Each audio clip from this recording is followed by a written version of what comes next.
오늘 말씀의 제목은 본향을 향해 가는 순례자라는 제목으로 말씀을 전합니다. 한 사람이 고향을 찾아가는지 길을 가네요. 본향을 향해 가는 순례자. 1970년대 경북 문경서재의 깊은 산골에 기원이라는 아이가 살고 있었습니다. 그 산골 마을에 1년에 몇 차례씩 엿장수가 들어와서 과일을 째거덩 하면서 고물들과 엿을 받고 주곤 했습니다. 아이는 엿을 너무너무 먹고 싶었지만 집안에 바꿔 먹을 고물을 찾을 수가 없었습니다. 뒤늦게 세숫대야를 발견하고, 이거 가서 엄청 매 맞을 건데, 세숫대야를 발견하고는 아이는 그것을 들고 엿장수를 찾아 나선 것이 산골이라 그만 길을 잃고 다시는 집으로 돌아갈 수가 없었습니다. 졸지에 고아가 되었습니다. 고아가 된 기원이는 온갖 고생과 그야말로 험악한 세월을 살았습니다. 세월이 흘러 40대 후반이 된 기원 씨는 TV 이산 가족 찾기에 나와서 그때 상황을 눈물로 설명을 합니다. 마침 그 시간 그 프로를 보고 있던 누나가 알아보고 방송국에 연락을 해서 다시 가족을 만나게 되었습니다. 35년이 훨씬 넘은 후에 만났습니다. 하지만 아버지는 이미 세상을 떠났습니다. 엄마는 노안으로 아들을 알아보지 못합니다. 그리고 오지 못했습니다. 엄마 아빠의 소식을 들은 기원 씨는 누나를 붙들고 하염없이 눈물만 흘립니다. 이 얘기를 제가 들으면서 우리 역시 역 같은 하찮은 것을 찾아 나섰다가 그만 소중한 것들은 다 잃어버리지 않았는가 하는 생각이 들더라고요. 역 같은 하찮은 것 찾아서 나섰다가 그만 소중한 것 다 잃어버린 인생들, 학력, 돈, 재산, 명예, 권력 등은 우리는 대단한 것을 여기지만 그러나 그날의 죽음 앞에 섰을 때는 한낱 엿에 불과합니다. 죽음 앞에서 전혀 쓸데없는 것을 붙잡으려고 그토록 고생하고 험악한 세월을 살았구나 한탄해 보지만 그러나 이미 돌이킬 수가 없습니다. 기원 씨처럼 정말 불쌍하고 허망한 인생을 산 것이죠. 더 불행한 것은 그토록 애타게 부모 형제를 찾았건만 그리고 고향을 찾았건만 정작 돌아갈 고향이 없다는 거예요. 40년 동안 오매불망 고향을 찾았습니다. 그러나 이미 그곳은 내가 안식할 수 있는 고향이 아니라고 하는 사실입니다. 오늘 우리도 마찬가지 아닌가요? 명절이라 고향을 찾습니다. 명절이라 부모 형제를 찾아가지만 그러나 그곳은 이미 쉴만한 곳이 아니었어요. 고향을 찾았건만 도리어 아픔과 상처를 잔뜩 안고 돌아오기가 십상인 것이지요. 고향이 더 이상 힘이 있는 고향이 아니고 부모가 더 이상 나를 돌봐줄 그럴 부모가 아닌 거예요. 그렇지 않던가요?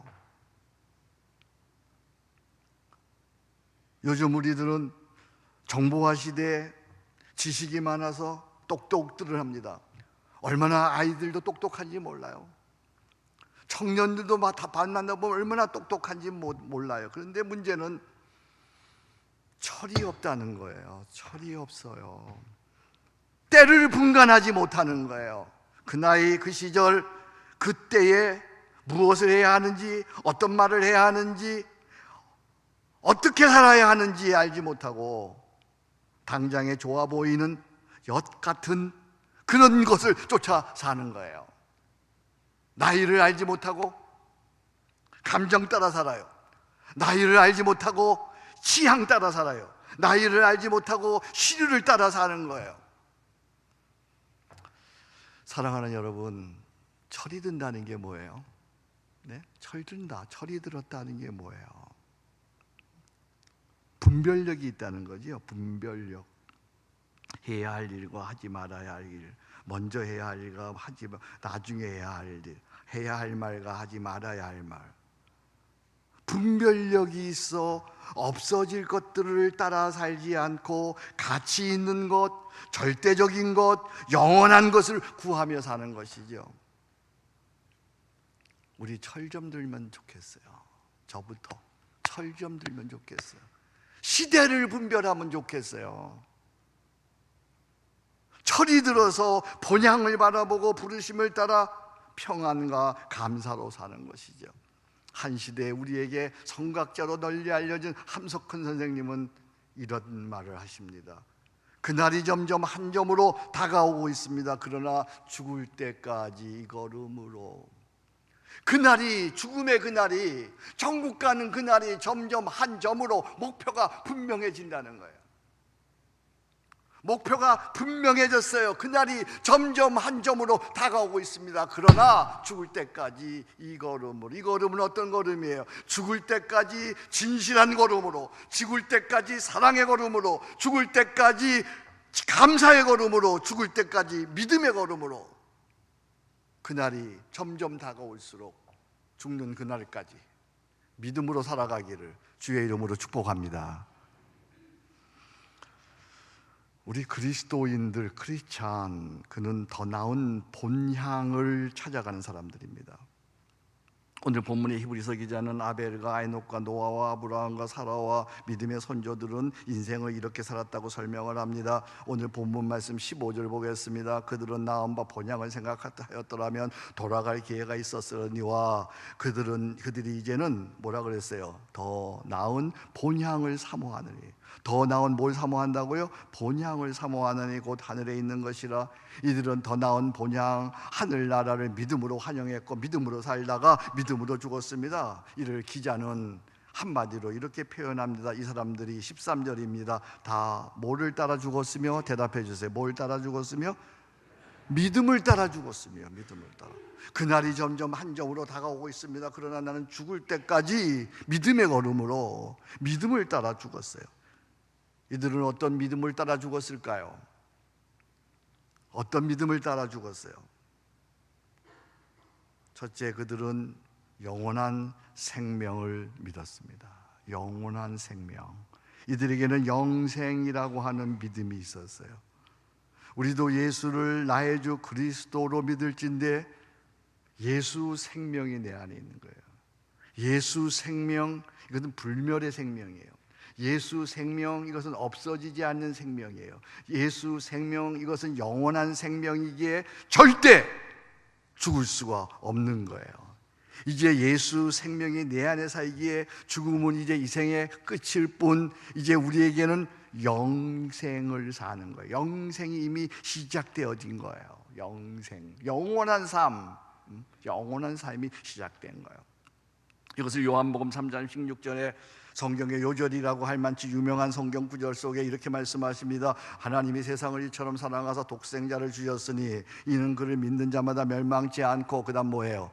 영생을 얻게 하려 하십니다. 이처럼 예수님을 믿는 자에게는 예수 생명이 들어와 있어요. 여러분 속에 예수 생명이 들어와 있음을 믿으시기 바랍니다. 예수 생명은 없어지지 않는 생명입니다. 불멸의 생명입니다. 영원한 생명입니다. 그 생명, 예수 생명이 내 안에 있기 때문에 우리는 오늘 영생을 사는 거예요.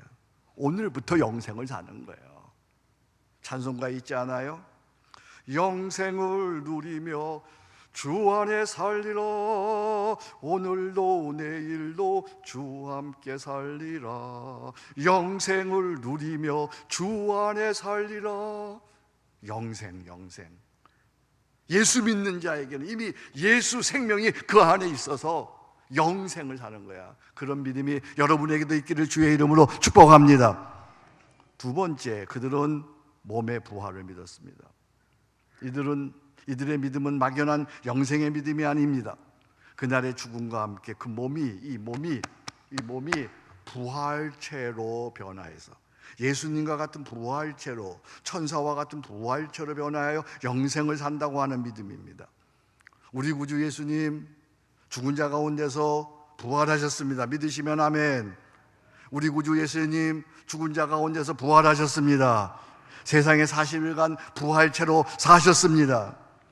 부활체로 시공간을 초월해서 동시다발적으로 제자들을 찾아가 위로하고 격려하며 사명을 주시면서 섬기셨습니다. 그리고 500여 제자들이 보는 가운데 부활체로 승천하셨어요. 하늘로 올라가셨어요. 마찬가지로 예수 믿는 우리도 죽음과 함께 그날에 예수님과 함께 예수님처럼 이 몸이 부활체로 변화되어 영생을 사는 거예요. 부활체로 변화되어서, 부활체로, 죽음과 함께 부활체로. 예수의 십자가 사건 그리고 부활 사건은 2000년 전 유대 땅 이스라엘에서 일어난 사건이에요. 그죠? 근데 성령으로 말미암아 우리가 그것을 믿을 때에, 십자가 사건과 부활 사건을 믿을 때 2000년 공간, 시공간을 넘어서서 그 예수님의 십자가와 부활 사건이 오늘 나의 실존 사건, 나의 사건이 되고 나의 부활이 되는 거잖아요. 그게 성령으로 말미암아. 마찬가지로 우리의 이 몸의 부활, 내가 몸이 부활한다는 것 역시 성령으로 말미암아 내 실존, 아직 오지 않았지만 과거의 사건을 성령으로 말미암아 땡겨와서 내 실존 사건이 되었듯이, 미래에 있는 사건도 역시 성령으로 말미암아 땡겨와서 내 실존 사건이 되어서 이 몸이 부활체로 변화되어 영생을 산다는 걸 우리는 믿는 거죠. 그래서 사도신경에서 우리는 이렇게 고백을 합니다. 나는 성령을 믿으며 거룩한 공교회와 성도의 교제와 죄를 용서받는 것과 그 다음에 뭐예요? 몸의 부활과 그 다음에 뭐예요? 영생을 믿습니다. 할렐루야. 그러니까 성령으로 말미암아 우리는 5가지 믿는 겁니다. 첫째는 거룩한 공교회예요. 거룩한 공교회. 우리 대한민국에 있는, 세상에 있는 모든 교회는 다 거룩한 공교회예요. 그리고 우리의 교회만 잘 되어지면 안 되고, 요 앞에 있는 교회도, 옆에 있는 교회도 다 함께 잘 되어져야 되는 거예요. 거룩한 공교회예요. 어떤 한 교회, 큰 교회가 잘못되어지면 한국 교회가 같이 욕을 먹어요. 거룩한 공교회를 믿으며 우리는 그리스도 안에서 한 교회요, 한 형제자매임을 믿습니다. 거룩한 공교와 성도의 교제와 성도들이 형제자매로 서로 교제하는 것과 죄를 용서받는 것과 내 죄가 십자가로 용서받을 뿐만 아니라 다른 형제의 죄를 용서하는 것과, 그리고 몸의 부활과 영생을 믿습니다. 이 믿음이 여러분들에게 있기를 축복합니다. 사도신경이란 말이 무슨 말이에요? 사도, 끄레도란 말이에요. 끄레는 말이 심장이란 말이에요. 도란 말이 드린다는 말이에요. 심장을 드리는 마음으로 우리는 믿는다는 거죠. 몸의 부활, 우리가 죽음과 함께 이 육체가 부활체로, 예수님과 같은 부활체로 변화되어짐을 믿습니다. 할렐루야. 뿐만 아니라 그들은 주님과의 영생복락을 믿었습니다. 우리 하나님 자녀에게 있어서 죽음은 끝이 아니라 시작입니다. 죽음으로 인하여 영생에 들어갑니다. 죽음으로 인하여 우리의 몸이 부활체가 되어집니다. 그래야 죽음으로 인하여 천국에서 영원히 주님과 함께 영생복락을 누리게 되는 것입니다. 이것을 계시록에 이렇게 말씀하십니다. 보라, 하나님의 장막에 사람들과 함께 있음에 하나님이 그들과 함께 계시니, 우리 다 같이 읽습니다. 그들은 하나님의 백성이 되고 하나님은 친히 그들과 함께 계셔서 모든 눈물을 그 눈에서 닦아주시니 다시는 사망이 없고 애통하는 것이나 곡하는 것이나 아픈 것이 다시 있지 아니하리니 처음 것들이 다 지나갔음이로다. 아멘. 새 하늘과 새 땅, 그들과 함께 계시리니 그들은 하나님의 백성이 되고 하나님은 친히 그들의 백성이 되어. 자, 우리가 이제 죽어서 천국에 갑니다. 하나님 나라 갑니다. 이 천국 하나님 나라는 인간의 언어로는 표현할 수 없는 너무 좋은 것들이 헤아릴 수 없이 많이 있지만, 자, 퀴즈예요. 천국에서 가장 좋은 것, 베스트, 그건 뭐예요? 네? 천국에서 가장 좋은 것, 천국에는 말로 다 할 수 없이 좋은 것들이 헤아릴 수 없이 많지만 천국에서 베스트, 가장 좋은 건 뭐예요? 몰라요? 그것은 나의 구주 예수님을 페이스 투 페이스, 얼굴과 얼굴로 만난다는 거야. 믿으시면 아멘. 이 행복에 대해서 성 버나드는 이렇게 표현합니다. 구주를 생각만 해도 내 마음이 좋거든. 주 얼굴 배울 때야 얼마나 좋으랴. 주님의 생각만 해도 좋은데 그 얼굴 배울 때 얼마나 좋을까. 그래서 정말 믿음의 사람들, 정말 천국을 소망하는 사람들, 정말 주님이 내 안에 계셔서 그분과 함께 사는 사람들은 어렵고 힘들고 세상이 고달프고 그리고 죽고 싶을 때에는 더욱더 천국을 소망하고 주님을 그리워하는 것이죠. 그래서 저희 할머니만 하셔도 이 찬송을 참 많이 부르셨어요. 저 어릴 적에 새벽마다 우리 할머니는 제 머리맡에서 이 찬송을 부르셨어요. 저희 아버지만 하셔도 이 찬송을 얼마나 많이 부르셨는지 몰라요. 마지막 가는 날짜에도 이 찬송을 부르셨어요. 이 찬송. 오늘날은 이 찬송은 우리는 장례식 가야만 들을 수 있는 찬송이죠. 저 높은 곳을 향하여 날마다 나아갑니다. 내 뜻과 정성 모아서 날마다 기도합니다.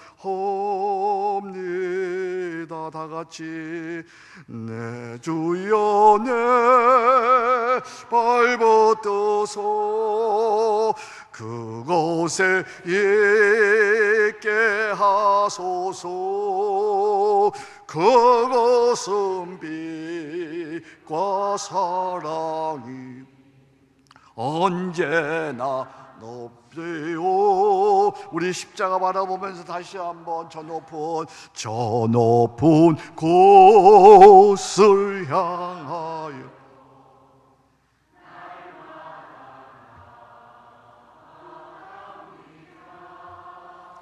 내 뜻과 정성 모아 날마다 기도합니다. 내 주여 내 마음 붙어서 그곳에 있게 하소서. 그것은 빛과 사랑이 언제나 넘치옵니다.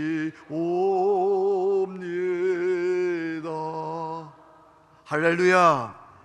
천국을 소망하며 오늘도 주님을 사모하며 살아가기를 주의 이름으로 축복합니다. 우리의 믿음의 선조들, 그들은 더 나은 본향을 소망하며 믿음으로 살다가 죽었습니다. 그들은 영원한 생명을 믿었습니다. 그들은 이 몸의 부활을 믿었습니다. 그들은 천국에서 주님을 만나는 그날을 소망하며 믿었습니다. 오늘 우리가 예수를 믿을지인데 이 믿음이 있어야 되는 거예요. 이 믿음, 영생 믿음이 있을지어다. 몸의 부활을 믿을지어다. 천국의 입상함을 믿을지어다. 이를 진정 믿고 소망할진데 당연히 삶이 달라지죠. 어떻게 살까요? 그들은 이 땅에서 순례자로 살았습니다. 오늘 13절 말씀입니다. 이 사람들은 다 믿음을 따라 죽었으며 약속을 받지 못하였으되 그들은 약속을 받지 못했어요. 근데 우리는 약속을 받았어요. 천국에 대한 약속을 받았어요. 이 사람들은 다 믿음을 따라 죽었으며 약속을 받지 못하였으되 그것을 멀리서 보고 환영하며 또 땅에서는 뭐로 살았다고요? 외국인과 나그네임을 증언하니. 순례자는 세 가지를 생각하며 그에 합당한 생활을 합니다. 그들은 본향을 생각하고 단순하게 살았습니다. 어디를 가든 정착하지 않고 장막을 치고 살았다. 장막이 뭐예요? 장막, 텐트 치고 살았어요. 이사 갈 생각했어요. 그들은 본향을 생각하고 단순하게 살았어요. 정착하지 않았어요. 많은 짐을 갖고 가지 않았어요. 텐트 치고 살았어요. 그들은 사명을 생각, 이 땅에 살아있는 동안 하나님의 주신 사명을 이룬다고 생각하고 충성하며 살았어요. 무엇을 하든 하나님의 명령을 따라 그대로 행하였어요. 이리 가려면 이리 갔어요. 저리 가라면 저리 갔어요. 충성하며 살았어요. 그들은 은혜를 생각하고 예배하며 살았어요. 언제 어디서든 먼저 재단을 쌓고 삶의 에너지와 능력과 지혜를 예배를 통해서 인도를 받았어요. 그래야 순례자의 삶의 특징은 세 가지예요. 단순, 충성, 예배. 이게 순례자의 삶의 특징이에요. 단순이에요. 단순. 충성이에요. 충성. 예배. 저는 오늘 여러분들과 이제 이 단순한 삶에 대해서 나누려고 해요. 순례자는 돌아갈 집이 있기에, 본향이 있기에 할 수 있는 대로 간편하게 삽니다. 욕심 부리지 않습니다. 집착하지 않습니다. 탐욕스럽게 살지 않습니다. 여러분 여행해 보셨잖아요. 여행하면서 짐이 많으면 어떻게 해요? 고생만 하잖아요. 짐 많이 가지고 갔다가 여행하면 어떻게 해요? 짐을 버리고 오잖아요. 어쩔 수 없잖아요. 순례자로서의 행복을 누리려면 단순한 삶을 살아야 돼요. 단순한 삶이 뭘까? 어떻게 하면 단순한 삶을 사는 것일까? 제가 생각하다가 이렇게 글로 정리했어요. 이제 여러분들이 보시면서 눈으로 읽으면 되겠다. 이게 단순한 삶이에요. 아직 띄워주지 마세요. 생각도 단순하게, 몸도 단순하게, 관계도 단순하게, 생활도 단순하게, 사업도 단순하게, 재산 관리도 단순하게, 이력도 단순하게, 신앙생활도 단순하게, 생활 양식도 단순하게. 단순해야 돼요. 단순해야 행복해요. 단순해야 간편해지는 거예요. 자, 제가 이제 앞부분 여러분 읽으면 뒷부분 읽으면 되겠어요. 자, 생각도 단순하게, 모든 염려는 다 주께 맡기고 오늘 평안으로 사십시오. 생각도 단순하게, 몸도 단순하게, 소식, 운동, 절제, 감사가 건강한 몸과 마음을 유지하는 비결입니다. 소식, 운동, 절제, 감사. 그게 건강한 몸, 마음을 유지하는 비결이에요. 관계도 단순하게, 이해타산적인 관계가 아닌 섬김과 우정을 쌓아가십시오. 이해타산적인 비즈니스 관계가 많으면 많을수록 복잡해져요. 얼마나 복잡해요. 우리의 만남은 우정이에요. 우정은 쌓아가는 거야. 서로 신뢰하면서 40년 우정, 섬김. 저는 친구들 중에 40년 우정을 쌓아가는 친구들이 있어요. 한 번도 그 친구는 나에게 뭘 요구하지 않았어요. 한 번도 그 친구는 나를 비판하지 않았어요. 우정을 쌓아가는 거예요. 나도 마찬가지야. 그냥 그를 있는 그대로 인정해 주는 거야. 있는 그대로.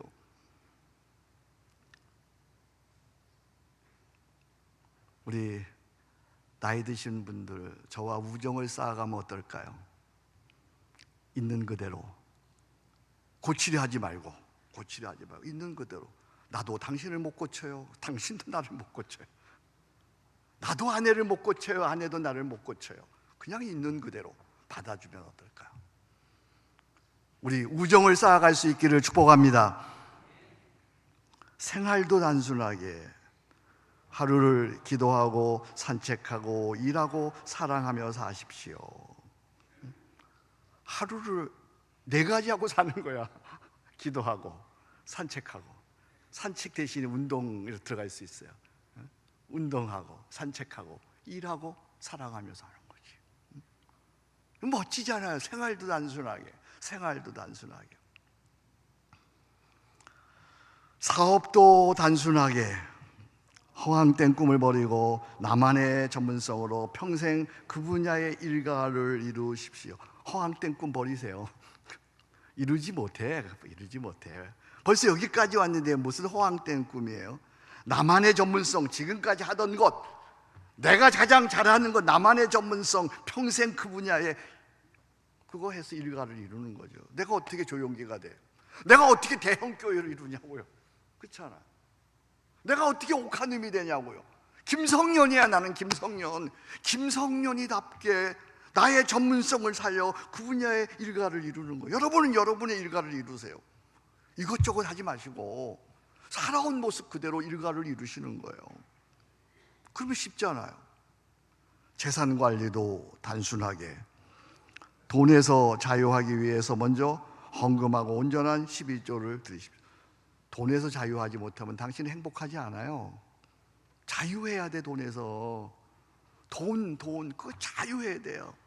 기쁘게 언제든지 하나님께 드릴 수 있어야 돼요. 왜 사업하는 거예요? 왜 직장생활하는 거예요? 헌금하기 위해서 하나님께 드리는 헌금. 먼저 헌금부터 온전한 11조를 드리면 자유할 수 있지요. 깨끗한 그릇 속에, 비워지는 그릇 속에 하나님께서 풍성히 채워주시죠. 신앙생활도 단순하게, 교회에서 인도하는 공력, 신앙생활도 단순하게. 빨리 넘어와요. 자, 신앙생활도 이력도 단순하게. 이력이 화려할수록 신빙성이 가지 않습니다. 자, 이력도 단순하게. 이력이 화려할수록 신빙성이 가지 않습니다. 명함 받아보면 딱 알아요. 뭐 많이 써놨어요. 그럼 신빙성이 안 가잖아. 알잖아요, 여러분. 근데 거기 많이 쓰는 거야. 딱 한 가지, 두 가지. 뭐가 더 필요해요, 더? 신앙생활도 단순하게, 교회에서 인도하는 공예배와 소그룹 참석, 이 두 가지만으로 충분합니다. 신령한 은사, 별난 성경 공부 따라가다가 신세 망치는 사람 좀 많이 봤어요. 교회에서 인도하는 공예배, 주일예배, 새벽예배, 수요예배 나오면 다 됐지. 뭘 더해. 그거면 됐지. 그리고 소그룹 하나 참석하면 됐지. 단순하게 하세요. 단순하게. 생활 양식도 단순하게. 정기적으로 옷장롱 서랍을 열어 가감히 정리. 예배 마치고 빨리 가서 서랍 정리하세요. 옷장 정리하세요. 빨리 정리하세요. 그거. 컴퓨터 정리하세요. 지저분하게 그런 거 넣어놓고 있어요. 정리하세요, 오늘. 자, 다시 한번 처음부터 보여주세요. 나의 삶의 영역에서 어떤 부분이 단순하지 않는지. 생각도 단순하게, 몸도 단순하게, 관계도 단순하게, 생활도 단순하게, 사업도 단순하게, 재산 관리도 단순하게, 이력도 단순하게, 신앙생활도 단순하게, 생활 양식도 단순하게. 나 어디 부분에 걸리는 거예요? 할 수 있는 대로 단순한 삶을 습관화하세요. 단순하게 사는 게 행복이에요. 단순하게 사는 것이 아름다움이에요. 단순하게 사는 것이 위대함이에요. 단순하게 사는 게 위대함이야. 자, 십자가 바라보세요. 십자가 앞에서 가난한 마음을 회복하세요. 가난한 마음을 회복하면 마음이 평안해지고, 생각은 단순해지고, 생활은 소박해지죠. 십자가 앞에 딱 쓰면 나는 죽을 수밖에 없는 죄인이에요. 나는 아무것도 아니에요. 십자가 앞에 딱 쓰면 나는 이미 죽었어야 하는데 하나님의 은혜로 살고 있는 거예요. 그러니까 마음은 평안해져요. 생각은 단순해져요. 생활은 소박해지는 거예요. 이렇게 단순하게 사는 자에게 하나님께서 날마다 한 단어, 중요한 단어, 사소한 행복을 주세요. 날마다 사소한 행복. 무슨 큰 행복을 한 달에 한 번 얻는 건 행복하지 않아요. 근데 사소한 행복을 때마다 시마다 시간 순간순간 얻는 사람은 행복한 사람이에요. 소박한 마음으로 단순하게 사는 자에게 하나님께서 사소한 행복을 주십니다.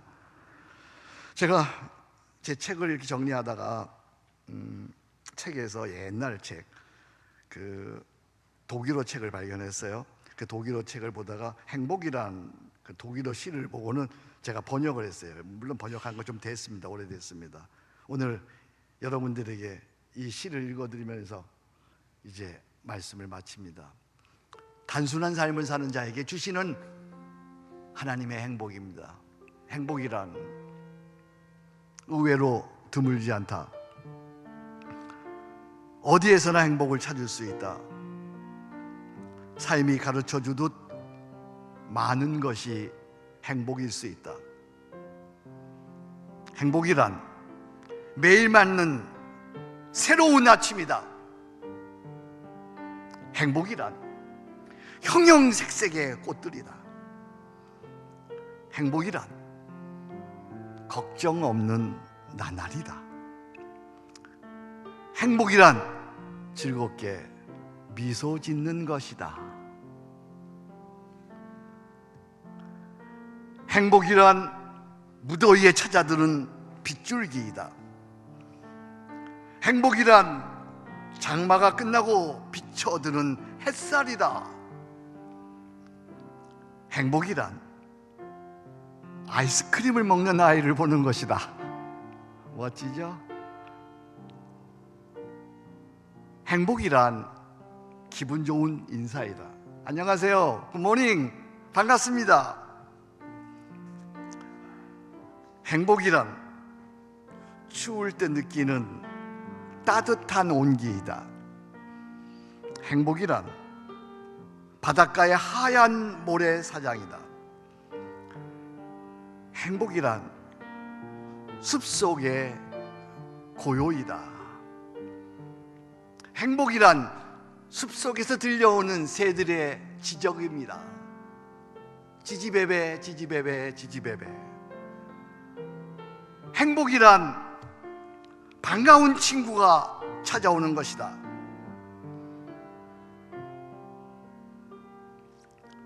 행복이란 친구가 손을 잡아주는 것이다.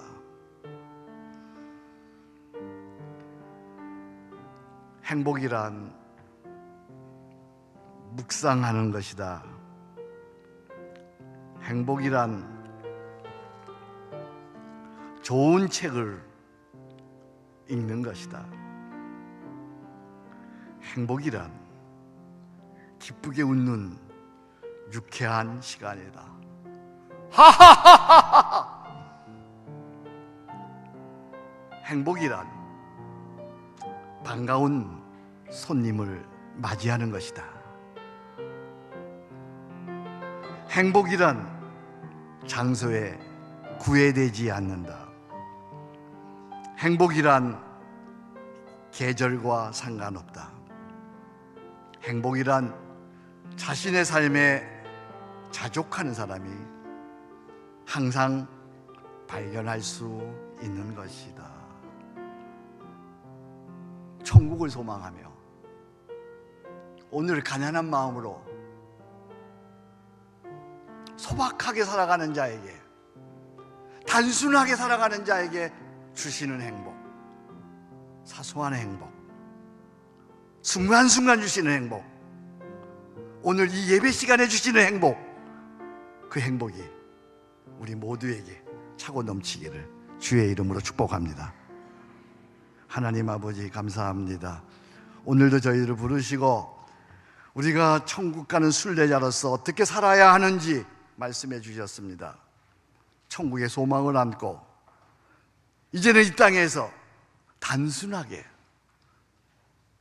살아갈 수 있도록 성령이시여 우리에게 십자가를 보여주시고 십자가로 충만케 하셔서 오늘 단순하게 살게 해 주옵소서.